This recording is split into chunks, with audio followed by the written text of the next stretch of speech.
to the first of two American Rescue Plan Act community meetings. As most of you know, there are some decisions that will be made about federal funds and how they apply to our community here in High Point. And as our city council and our senior officials make those decisions, feedback from the community and the public is really important. At this time, I would like to recognize our city manager that's in the crowd, Manager Tasha Logan Ford. We are expecting the arrival of more as we run through this program and some more of our elected officials. But first, we'd like to also thank our public library for the use of this facility. It's a nice facility, and we hope you enjoy it as much as we are. What we'll do is we will work with our partner, public participation partners. Simone Robinson is here as a representative of that group. We'll go through some information, and there will be some questions presented to this group. We'll have staff members that if you have something that you want to add, something that as far as a comment that you want to offer, we'll bring a microphone over and capture that comment from you. As we go through the comment process, we will be monitoring. This meeting is being streamed on YouTube as we speak. So we'll be monitoring comments on YouTube, and residents also have an opportunity to either in person fill out a survey or go to our city website and a few other locations, highpointnc.gov/ARPA, to fill out an online survey. You can fill out that survey from now until December 3rd. So now at this point, we'll continue with the meeting, and I will turn over the part of the program to Simone so we can get started. Thank you. Thank you, Mr. Hollis. Good evening, everyone. So tonight's meeting will have a brief overview on the American Rescue Plan Act, or ARPA funds, and how they can and cannot be used before moving into a discussion on the topic focus areas. This will be followed by a question and answer session, and then we'll finish up with final comments before closing the meeting to talk about next steps. So the main purpose of today's meeting is that we want to hear from you. The majority of the time that we have this evening will be focused around some discussion questions. So for those of you, again, who are here in person, please raise your hand and a staff member will provide you with a microphone during the discussion. And if you're watching on YouTube, please leave your input in the comment section, and our staff will read out some of the comments as time allows. We also encourage you again to complete the paper comment form here or online at the website listed on the screen. So to begin, we're going to talk briefly about the American Rescue Plan Act, or ARPA funding, and how it can and cannot be used. The U.S. Department of Treasury under ARPA allocated $362 billion for the American Rescue Plan, Coronavirus State and Local Fiscal Recovery Funds. The bill includes over $1.3 billion for cities and towns in North Carolina. The City of High Point Council accepted the award of just over $22 million and would like to hear from you about how to allocate this funding. So the ARPA funding can be used to support a handful of topics. However, the City of High Point will focus on the following uses. The first one is to address negative economic impacts from the COVID-19 pandemic, improving water and sewer infrastructure, as well as general governmental services. The ARPA funding cannot be used for the following. It can't be used for deposits to rainy day funds or financial reserves because this would create savings for future spending rather than responding to immediate pandemic and recovery needs. It cannot be used for deposits into defined benefit pension funds unless it's for routine payroll contributions. It cannot be used for paying any city debt incurred prior to March 3rd of this year. The funds cannot be used to reduce the tax rate or to delay an increase in taxes. It can't be used for legal settlements or judgments, except for any service that would respond to the public health emergency. It also can't be used for general infrastructure spending outside of the eligible uses that were mentioned previously. and it can't be used for non-federal match for federal programs.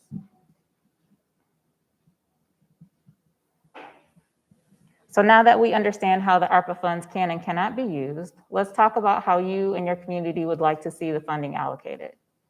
So I'm going to ask some questions based on the specific areas that the funds can be used for, and then I would like to hear from you about where allocating these funds would best serve the community. So again, if you have a comment, if you're here in person, please raise your hand and one of the staff members will bring a microphone to you. If you're watching via live stream on the YouTube channel, please provide your input through the comment section and we'll read out some of the comments as time allows. So the first question that we have for you tonight is, what negative economic impacts from COVID-19 does the city of High Point need to address?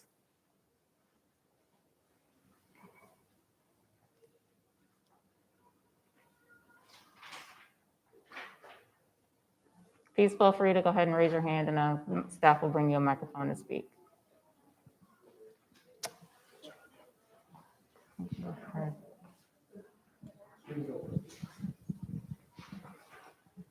Hi, I would just like to say that a lot of people had the option to work at home and their lives continued as normal. They even had some benefits because they got to work at home and do some things that maybe were a little bit different, but they didn't really suffer like some people did during the pandemic. And I think that identifying those people who suffered the most and making change that will alleviate that suffering is really important.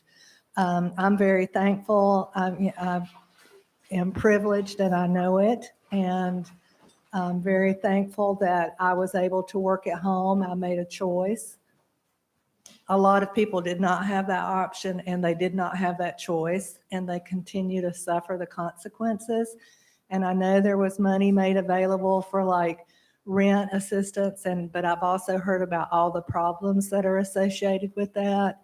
And I would really like to see High Point be innovative and forward thinking and move in a direction that will make a difference in our community for the people who need it most. Thank you.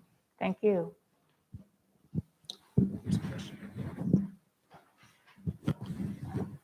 For those of you that are joining us, we have the current question that people are giving some feedback on the screen here. Please, sir. Okay, can you hear me? Yes. Okay, affordable housing options. There's a lot of people facing eviction, and when they're trying to find new places to live, seems like the rents are going up a little higher. So just some, I would say, affordable housing options for citizens of High Point. Thank you.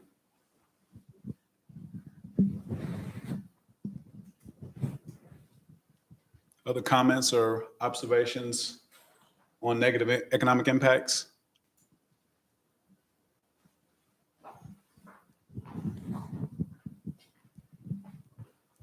I work with immigrants and refugees and adults who have limited literacy and limited education in the city of High Point. And High Point has one of the poorest zip codes in North Carolina. That's the poorest of the poor. And their access to education and workforce readiness is very limited because they have so many barriers, including transportation, access to broadband and digital literacy skills. And also, if you spend your lifetime struggling to learn to read, you have some internal barriers as well. And anything that we can do to take the services to them instead of us asking them to come to us would be much appreciated and well received. And that will take some foot soldiers and some good nonprofits to deliver the services. Many cannot take the classes at the community college because they don't have the basic skills to go there, and they don't have the access. So if we can reduce those barriers, then perhaps we can get a foothold with helping our marginalized residents here. Thank you. Any other thoughts on this question?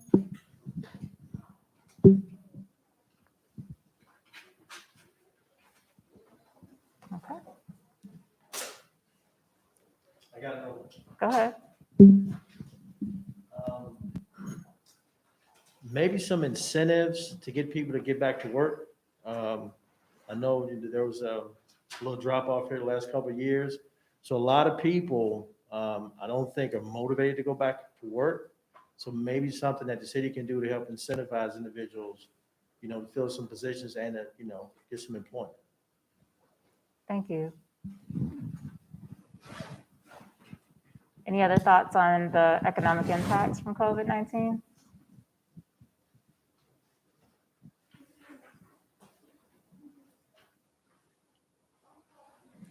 What should the city of High Point focus on regarding water and sewer?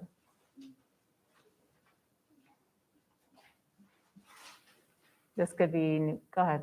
There's a comment in.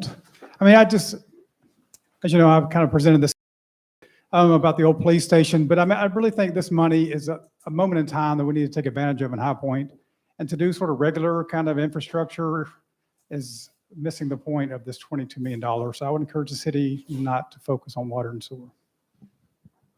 Thank you.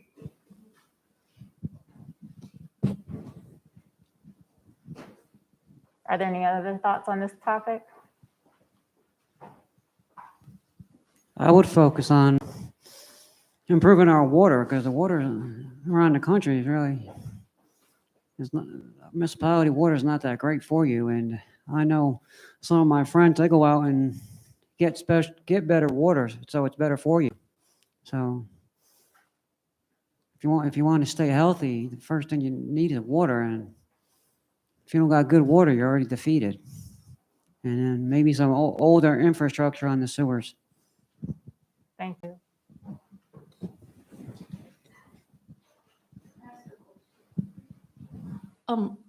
How was the city of High Point's water and sewer affected by COVID?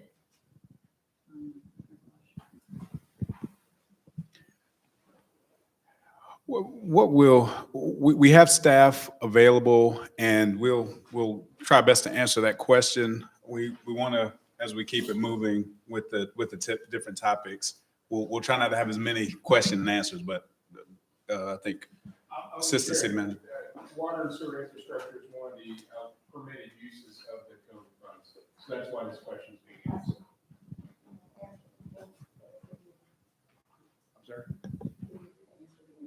Oh, okay. One of the allowable uses of the COVID-19 fund, water and sewer infrastructure. So that's why we're asking this question. Thank you.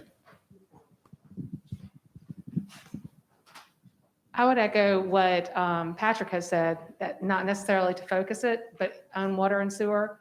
But if for some reason, since it is allowed and that is a focus, look at the areas that have the older sewer and water pipes and really focus on that. There are some that I know are over 100 years old.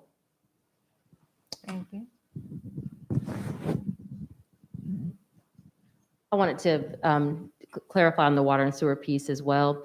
When you're thinking about areas in town where you may want to have economic development, or you're thinking about where affordable housing may need to be created in certain segments of the city, the infrastructure becomes more important, because it may be that it's either aging infrastructure, or it might need to be that you need some different capacities in those areas so that you can have economic development in areas of the city where we might not have had investment in the past.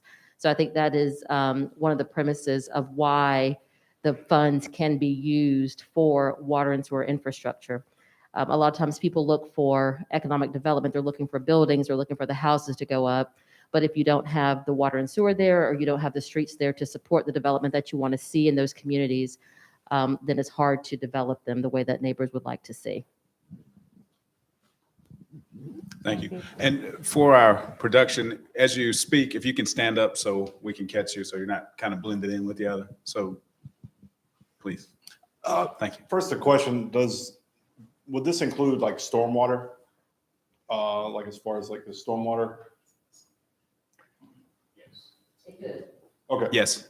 Okay. Well, to that point, I know in what's considered the core High Point, there's several areas, like especially where the stormwater collection is taking over people's backyards during like a heavy rain. It's flooding backyards, which lead to all kind of issues. One particular is like over on Tipton Street. There's rodents, water standing in people's backyards, and people's are losing part of their property to this because it's just taken over. So that may be something to look at. Thank you. So we have our first question from YouTube. Phyllis Bridges asked, is there a high amount of lead in the water in that 27260 area?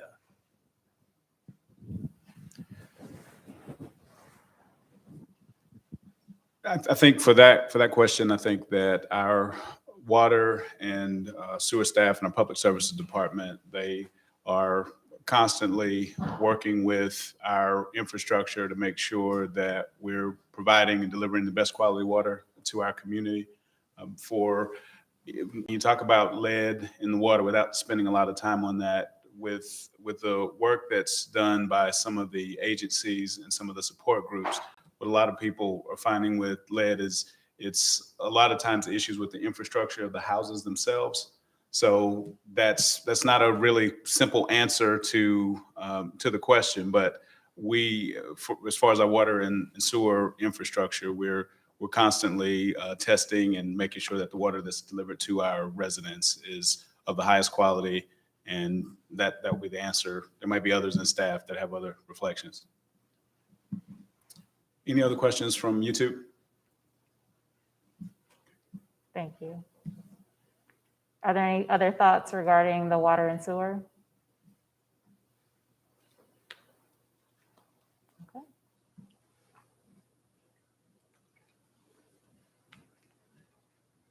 What general government services should the city of High Point focus on?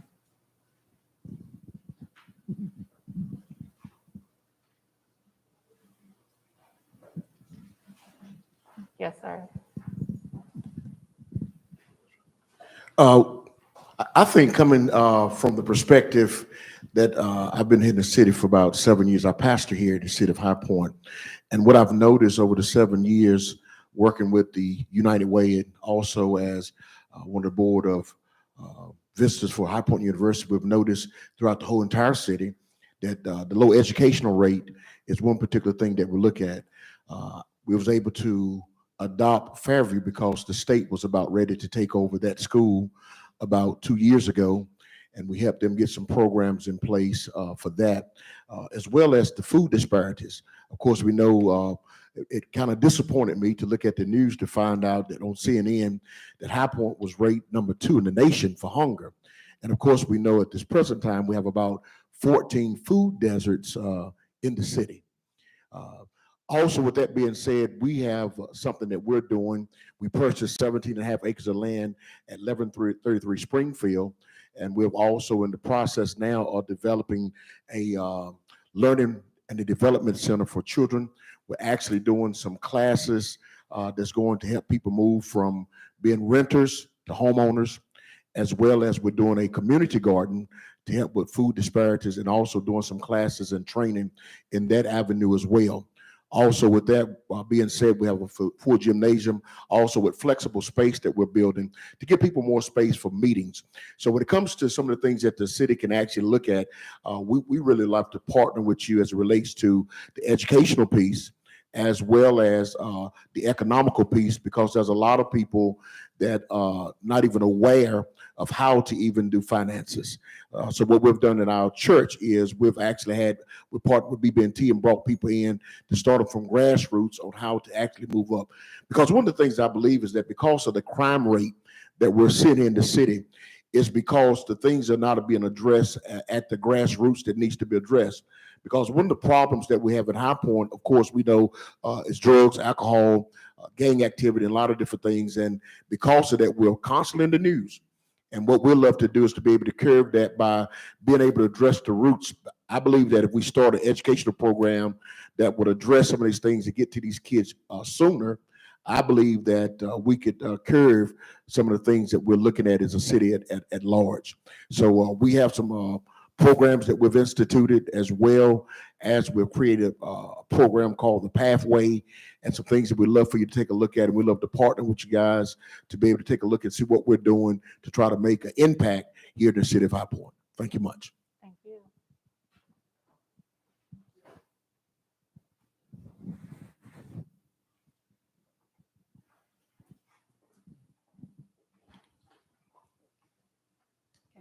Good evening, everyone. My name is Betsy Rodriguez. I am the owner and director of Kinder Mission Academy.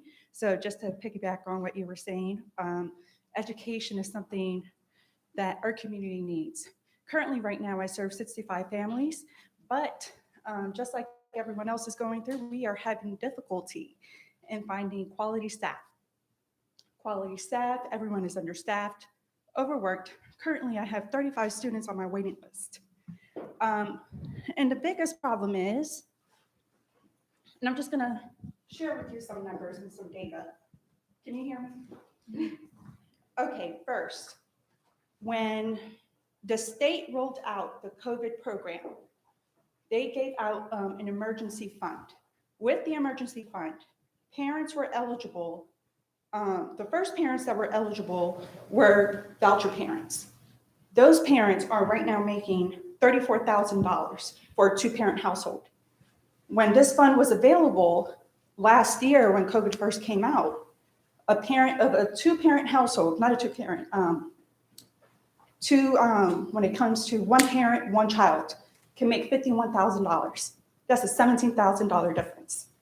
So if you guys go ahead and you invest when it comes to early childhood, helping these parents afford childcare, that's the biggest issue right now. Right now, the median household size makes about $48,000.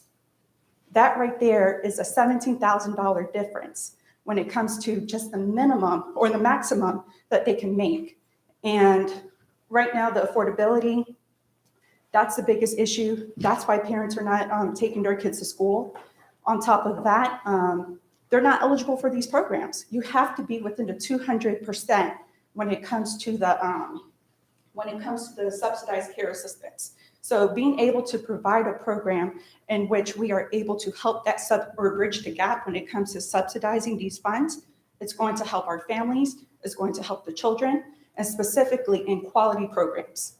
So that's at least a 4-star program, okay? And I think that's just about it. And then also with the food, and there was something else, the financial literacy, super important. Super, super important. We already do that at our center. We work with parents specifically because when the parents are stable, the children are stable. And if they're not stable, then gang issues when they're dropping out of school. Thank you. Thank you for your time. Thanks, Jim.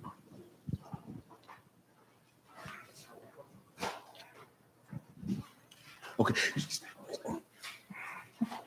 Just to recapitulate on what she had stated was that we noticed that when we went into the school system, about 1/3 of the kids were below grade average. And the reason that was so because they were moving in and out of the zip code because the parents couldn't afford housing. So most of the time they're there maybe 2 or 3 months. The next thing you know, they're moving. What happened is when there's no stability, as it relates to being able to stay in the same location, that's not good for a learning environment for a child. And our statistics shows that 16% of the adults in our community have no degree. 19% of our community are high school graduates, and 22% have some college but no degree. So when it comes to education, I feel that that's very, very important. And that's one of the reasons why we're partnering and doing some things as it relate to that particular area as well. So I do think that's an area that we really need to look at. Thank you. And as we transition to talk about some more of these topics, we're getting some really good feedback clearly from the group. One thing that we'll keep in mind, this is also an education process for the community. And some of the services that the city provides versus services that the state provides versus services that the county provides, to a resident, they seem to overlap, but there are some distinctions there. So as we get some of your feedback, what we'll find is that some of the services that you're talking about, if we're talking about education or some other things, might land in a different bucket for a different municipal entity, but we will capture all that feedback and get it to the places where it should go. Any other reflections on this particular question? Anything online? No? Okay. The city is also looking to improve neighborhoods throughout the High Point community. So what are some neighborhood improvement projects that the city should carry out to enhance the look and feel of High Point communities?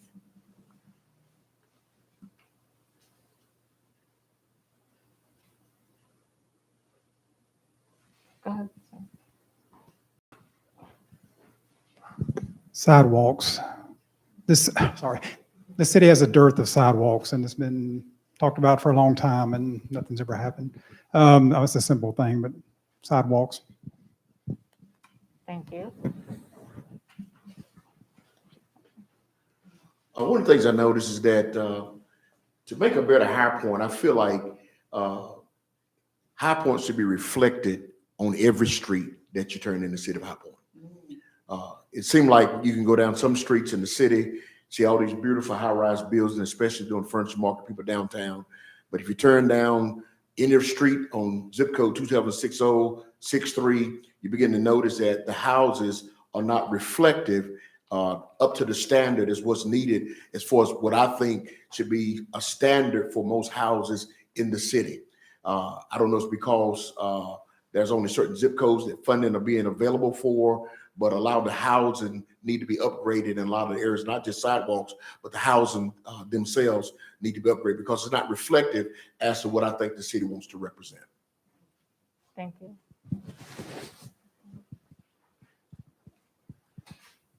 In addition to having the housing, it needs to be the affordable housing, as well as for our youth and for our families, safe places for them to gather and for them like green spaces and parks and upgrades in those parks.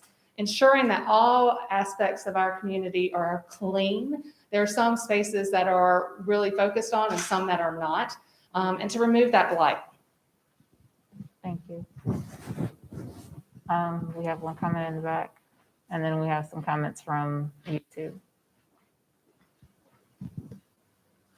I think to kind of piggyback on all that, if, mentioning blight, instead of, the city spending $7,000 to $10,000 to tear a house down, what if that money was reinvested into that property and maybe as a loan of some sort, and then turn around and it's paid back to the city instead of just tearing the house down and starting over? Maybe that'd be a way to maintain ownership and pride in community, just as a thought. Thank you. We have another comment for sidewalks, specifically down Scientific Street.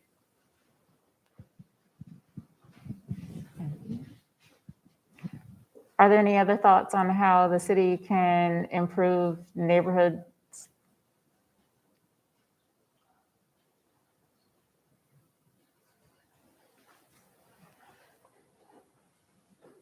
Okay.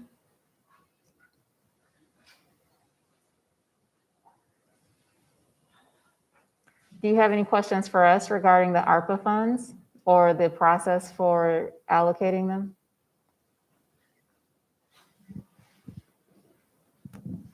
So I know the county's been meeting with various municipalities within the county. So is there any kind of information you can tell us about the nature of some of those conversations and maybe some coordination and collaboration amongst the county and the city. You want me to answer that one?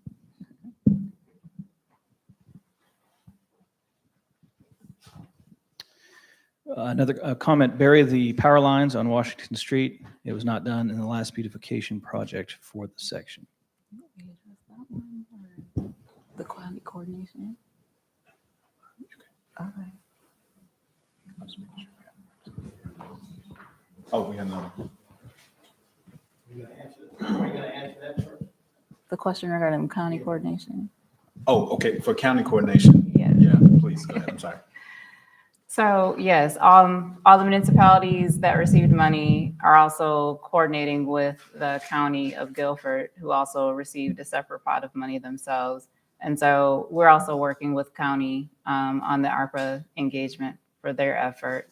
And so the focus areas for the county look different than what some of the municipalities are focusing on. And so they are working together closely as partners throughout the process to make sure that feedback between the meetings that they were having here in High Point on that information is also getting back to the county and vice versa, and so that the funds can still reach all communities throughout the county, whether it be through the municipalities or through the county effort.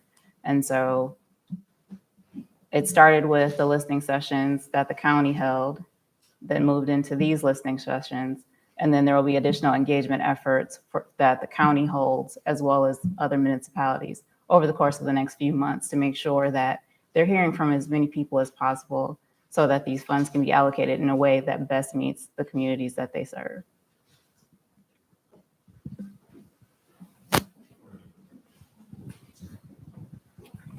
I have a question about the allocation, and will organizations or agencies have a chance to request some of this money?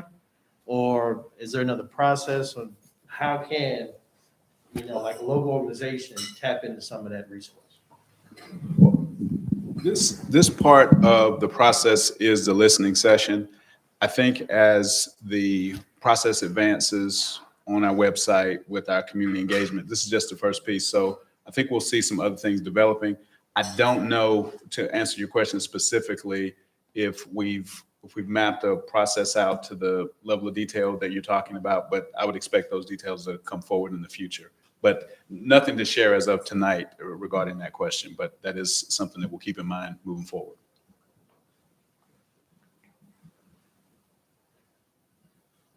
Other questions?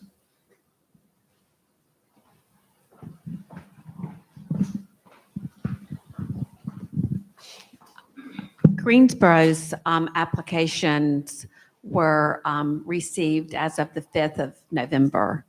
And so it would be wonderful if we had some sense of a timeline with the city of High Point as far as when the conversations end and when the application process begins, and will we have adequate notification, and is it going to be like a grant process, and then how long will we have for that? Since you've received 50% of the 22 million, do you have a plan on your distribution? It has to be spent by the 2024. So, I mean, what do you know at this point? Well, again, for the part of the process where we are now, what you're detailing, and I'm familiar with the process that Greensboro has.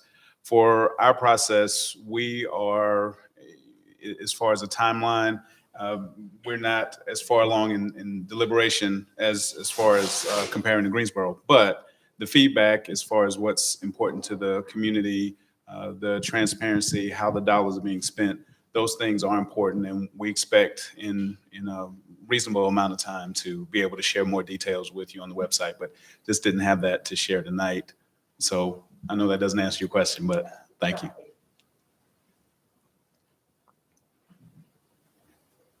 Yes, sir. What's the website? Is it the city website that you're speaking of? Yes, yes, the city website, highpointnc.gov /ARPA. So if you go on to your web browser, you'll be able to see the details, and we're updating that real time with information. So we've got that on some of the information that's out in the public as well. So thank you for that question. Are there any other questions?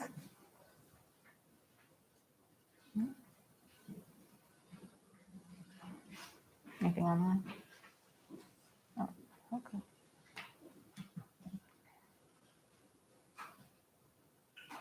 Does anyone have?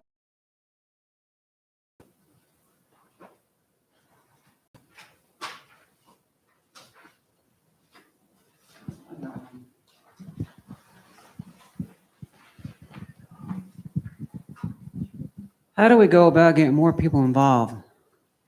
Because one question I was thinking is, are you getting the word out? Are you communicating with people around town? Because I didn't know about this until today. And if people don't know about it, they can't get their comments or their feedback. And Yeah, that's a great question. I don't want to become like the city of Thomasville, where nobody goes to the meetings. And then the city councilman's like, because I was at one of their events and he told so many runnings that nobody goes to the meetings. So what kind of input is the citizens having? That's a great question, sir. And I think whenever we put together a program like this, we try to be mindful of reaching people where they are. So with this communication strategy, we're on social media, we're online. For some of the people that came in, we asked them how they heard about it. And people in 2021, they consume their information in so many different ways, but it's always a challenge. But we're committed to continuing to get the information out to the community in any way we can. And there is a component of that that's here in this room as far as word of mouth.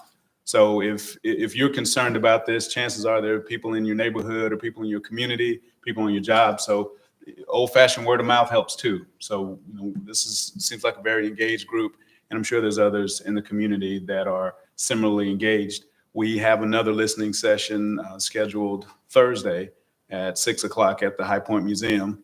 Tell a friend. And we're constantly putting out updated information so that the community does know what's going on. So great question, and we'll continue to try to reach as many people as possible. Looks like we have a few more. Have you made any efforts to contact neighborhood associations? Because to me, that would be one of the best ways to reach more people in the city of High Point. Because I think that you bring up a great point about not knowing. Had my husband not told me, I wouldn't have known this was happening either. And so I think that this group of people is certainly a nice representation, but not a complete representation of the people of High Point. And I think it's really, really important that you hear from more than just people who happen to walk into one of these rooms. That's a great point. In fact, with our online survey and the tools we have reaching people, because some people don't want to come into a public meeting, but I think Simone will attest to some of the meetings that she's done. I'm actually proud of the turnout for High Point. Simone, there's been some meetings where turnout in larger communities hasn't been this large for a similar event. So for the material that we're covering, this is a really good turnout, but we can always stand more people to come out. But this is a solid turnout for what we're doing. But the challenge is always going to be, for anything we do to communicate, it's going to be to try to reach as many people as possible. Which is also why there's a virtual component and that it's live streaming, so that people that aren't comfortable or unable to reach the in-person meetings can still view them online and also provide their feedback, because we do have an online survey that will be running until December 3rd. And so we'll continue to advertise that. And we have contacted community-based organizations and distributed the flyers and invitations that way as well, to make sure that more people are hearing about it, even if they're not present here today. Good evening, everyone. I'm also with Bishop Reginald B. Kellum, and my name is Aldine Jr. One thing I want to talk about as well is like the High Point experience. What is our true experience of High Point? I am a student at High Point University, and if you step on that campus, you're like in awe. But if you step a street over, we don't see the same activities going on for the citizens in our area. So with the project that we're working on, we want to give people in the city the same experience that you get at High Point University. We have the opportunity to meet there and visit there all the time as our church, but we still have members of our own community in the 27260 area that's like, whoa, I never even stepped foot on this campus and I've lived here all my life. Or the children, they go in there, they're like, oh my God, like right now we have the Christmas decorations up and they never get to experience that opportunity. So as a whole and as a community, what can we do to give the High Point experience something different? Thank you. Because you said final comment, I do want to say this. I know that we're here and we're talking a lot about some things that we want to see. We're talking about a lot of things about what's needed. But I think we also need to applaud High Point for some things that they have done. The Greenway, perhaps, is one of the great things that we've seen that the city have done and made a greater impact. And sometimes just looking around and looking at the things that's been developed, like the baseball stadium, as well as the greenways and some other different things where we see the city working.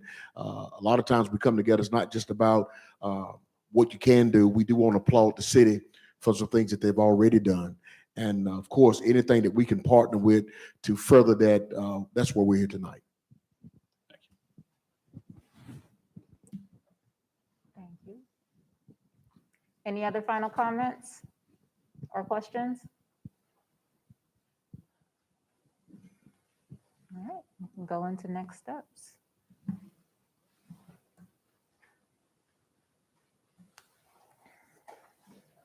Okay, so please make sure to complete and turn in your comment form if you're here in person today. If you're watching live, please complete the online survey at surveymonkey/r/highpointcc and make sure your input is captured. On the comment form and online survey, you can also provide your email address so that you can be signed up for future ARPA funding updates. And so that means any additional engagement opportunities that come up as a result of this, you will get an email inviting you personally to that. Any updates on any other aspects of the process, that email will be used to receive those updates. So if you're interested in that, please go ahead and sign up for your project updates at the front desk here before you leave. Or if you're watching online, you can also add that to the survey. So with that, I will turn it back over to Mr. Hollis for closing remarks. Thank you so much. We really appreciated the feedback that you've provided. I neglected to say, I was so excited to get started. I'm Jerron Hollis. I'm the Managing Director for the City Communications and Public Engagement. So stay tuned. I mean, we really think it's important as we're capturing this data, we get the feedback from you, but we also want to push information back out to you. One thing we find with these recorded meetings, we're streaming this live. We actually get more people that view it once it's over. So there'll be a link here and we'll have people that are watching this that's coming up for future information, questions, et cetera. So we want to thank everybody for being here. Again, thank the library staff for helping us put this on, and all city staff and our city manager for helping put this first program on. The second and final community input meeting will be at the High Point Museum on Thursday from 6 to 7:30. Similar format, tell a friend, come back with new ideas. We'll be glad to have you. Thank you so much. Thank you.